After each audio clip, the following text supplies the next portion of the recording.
వస్తున్నాడు.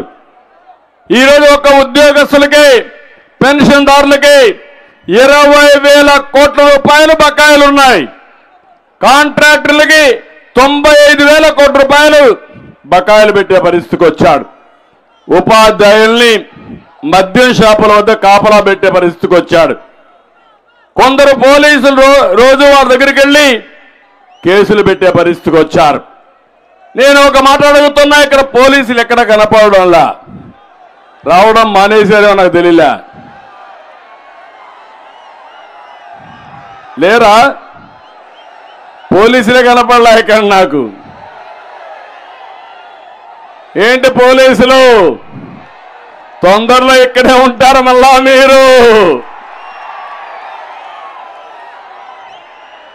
తాడేపల్లి ఆర్డర్ శాశ్వతం కాదు, అయిపోయినాయి. ఎక్స్పైరీ డేట్ దగ్గర పడింది. దాన్ని నమ్ముకొని అవి తింటే మాత్రం మీ పని అయిపోతుంది. ఇప్పుడు మీరు ఒకటే గుర్తుపెట్టుకోవాలి, వచ్చేది తెలుగుదేశం జనసేన ప్రభుత్వం. జన ప్రపంచాన్ని చూశారు. ఇది 16వ మీటింగు. ఇంకొక 10 రోజుల్లో జన ఉధృతాన్ని చూడబోతున్నారు మీరు.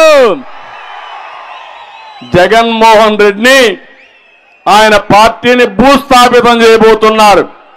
నేను ఒకటే పోలీసులు కోరుతున్నా, ఇంకా కూడా మీరు ఇంపార్షియల్ గా పనిచేయకుండా ఒకే సైడ్ చూస్తే చాలా ప్రమాదం వస్తుంది.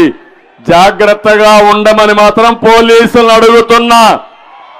ఇప్పటికే చాలా తప్పుడు పనులు చేసి మీరు సమర్థించారు.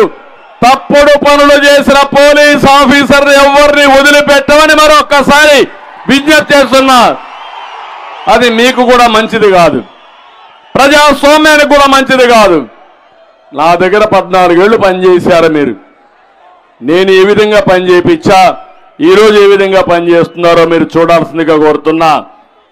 అందుకే ఉద్యోగస్తులందరికీ, కడాన అంగన్వాడీ టీచర్లకి, పోలీసులకి అందరికీ విజ్ఞప్తి చేస్తున్నా, మళ్ళా మీ న్యాయమైన కోరికలన్నీ పరిష్కారం చేసే బాధ్యత తెలుగుదేశం జనసేన తీసుకుంటామని వారందరికీ హామీ ఇస్తున్నా. పోలవరం